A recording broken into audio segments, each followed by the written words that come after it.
Irmãos, a graça e a paz do nosso Senhor e Salvador Jesus Cristo. A devocional de hoje será feita no texto de Gênesis capítulo 50, versículo 20, parte A. A palavra de Deus nos diz assim: Vós, na verdade, intentaste o mal contra mim, porém Deus o tornou em bem. Essas são palavras de José, quando seus irmãos estão prostrados na sua presença, rogando a ele o perdão do mal que eles fizeram a José. O versículo de número 15 vai mostrar que os irmãos de José estão temerosos, porque seu pai Jacó acabara de morrer. E eles pensam que, devido a esse acontecimento, José agora vai retribuir todo o mal e José vai começar uma perseguição em toda a família, em todos os seus irmãos, que lhe fizeram tanto mal. O versículo de número 15 diz: Vendo os irmãos de José que seu pai já era morto, disseram: É o caso de José nos perseguir e nos retribuir certamente o mal todo que lhe fizemos. O medo deles é: agora nosso pai morreu, José irá nos perseguir certamente, porque nós fizemos mal a ele. O texto diz: ele irá nos retribuir certamente o mal todo que lhe fizemos. Que mal foi esse, irmãos? Nós temos que voltar um pouco na história, em Gênesis capítulo 37, para ter o conhecimento, a causa, o que foi esse mal. No versículo 4 do capítulo 37, mostra que os irmãos de José não tinham simpatia por ele. O texto diz: odiaram-no e já não lhe podiam falar pacificamente. Veja que o coração dos irmãos de José estavam cheios de ódio contra seu irmão. Não somente isso, mas o versículo 11 também nos diz: seus irmãos lhe tinham ciúmes. O coração dos irmãos de José estava cheio de ódio, estavam também cheios de ciúme contra José. E isso, irmão, os levou a praticarem crueldade e maldade contra José. No versículo 20, nós observamos os irmãos de José fazendo um plano para tirar a sua vida. Nos diz assim, versículo 20: Vinde, pois, agora, matemo-los e lancemo-lo numa dessas cisternas. Veja que o projeto é: vamos matar José e vamos lançar José numa dessas cisternas. Veja o tamanho da crueldade, irmãos. No versículo 24 nos diz: E tomando-o, lançaram na cisterna vazia, sem água. Eles então pegam José e os lançam na cisterna com o objetivo de matá-lo. Chega um dos seus irmãos chamado Judá e diz: o que é que nós iremos ganhar matando José? Por que a gente não vende e ganha um trocado com ele? É o que diz o versículo de número 26. Então disse Judá a seus irmãos: de que nos aproveita matar o nosso irmão e esconder o sangue? Vinde, vendamo-los aos israelitas, não ponhamos sobre ele a mão. Então eles resolvem vender para os israelitas. Irmãos, esse foi um dos piores dias da vida de José, nessa cisterna. Ele passou pelo vale da sombra da morte. Provavelmente achou que não sairia dali com vida. No capítulo 42, o versículo 21 nos diz: Então disseram uns aos outros: na verdade somos culpados no tocante a nosso irmão, pois lhe vimos a angústia da alma, quando nos rogava e não lhe acudimos, por isso nos vem a esta ansiedade. Irmãos, ele diz: olha, nós somos culpados, porque naquele dia que o nosso irmão estava na cisterna, pois lhe vimos a angústia da alma, quando nos rogava e não lhe acudimos. Então naquele dia José estava com sua alma angustiada, eles perceberam a angústia, o sofrimento de seu irmão mais novo, um jovem que precisava ser cuidado, estava sendo ameaçado de morte, algo que era projetado de corações perversos. E José então olha para toda essa situação, irmãos. No capítulo 50, versículo 20, ele diz assim: vós na verdade intentaste o mal contra mim. Veja que José diz: vocês realmente praticaram o mal, realmente vocês pecaram contra mim, realmente vocês foram além, vocês quebraram as regras, vocês desobedeceram a Deus, vocês praticaram maldade, vocês intentaram o mal, vocês planejaram o mal, projetaram o mal.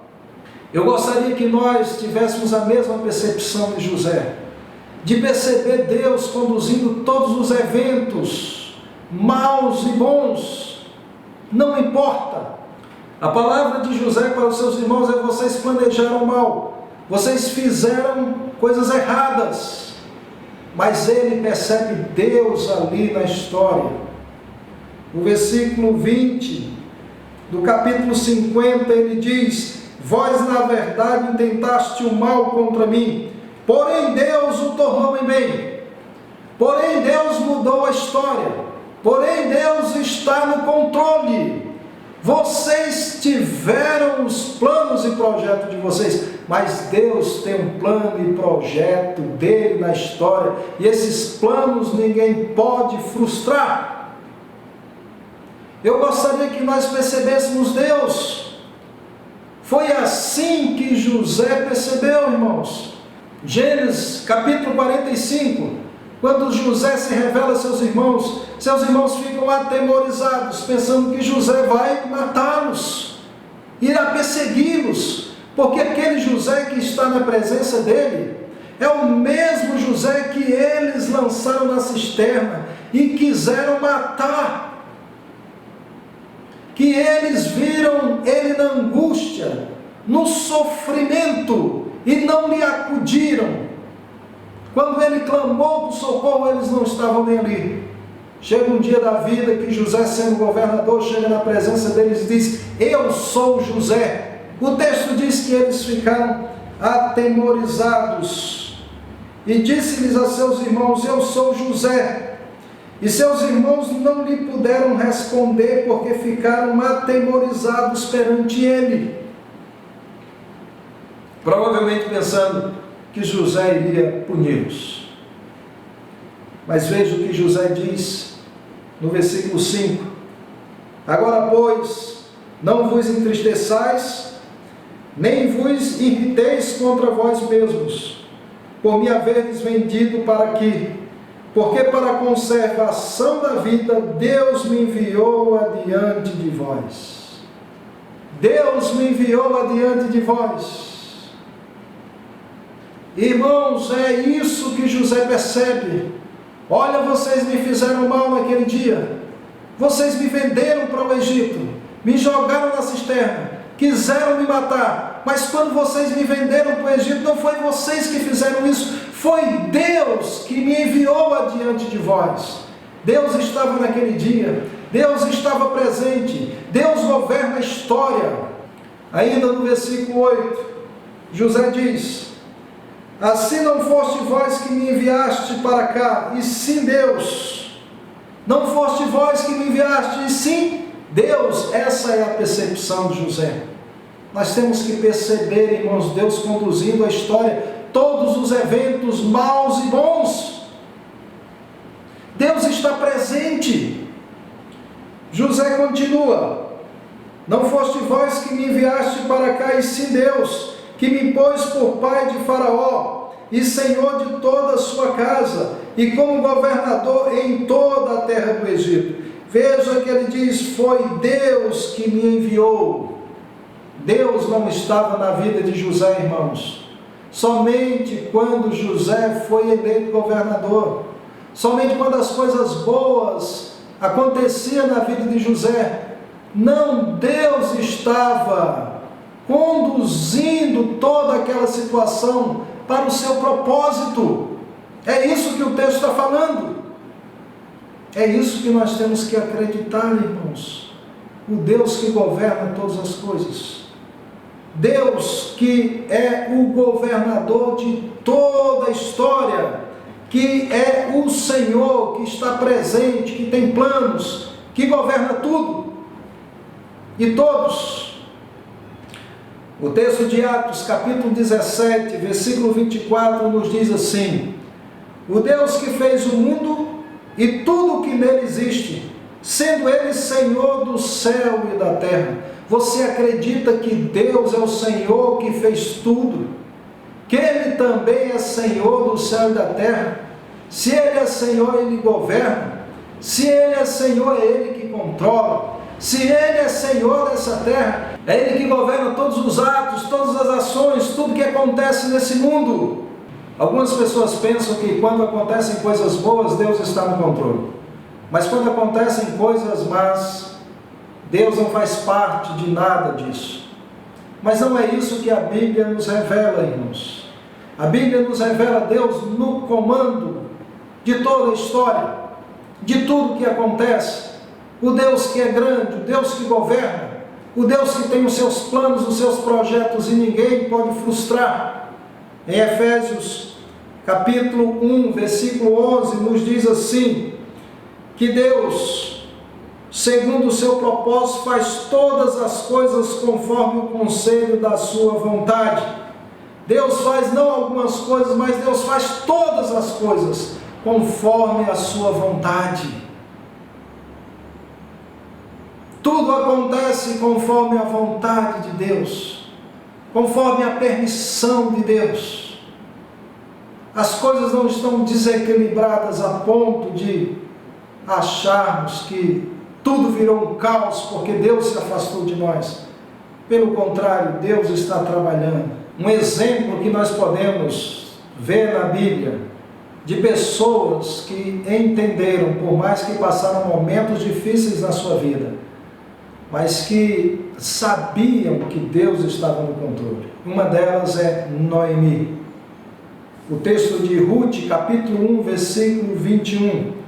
Noemi diz assim: ditosa eu parti, porém o Senhor me fez voltar pobre, porque pois me chamaria Noemi, visto que o Senhor se manifestou contra mim, e o Todo-Poderoso me tem afligido. Noemi entende que ao voltar para Belém, ela não volta como saiu de Belém.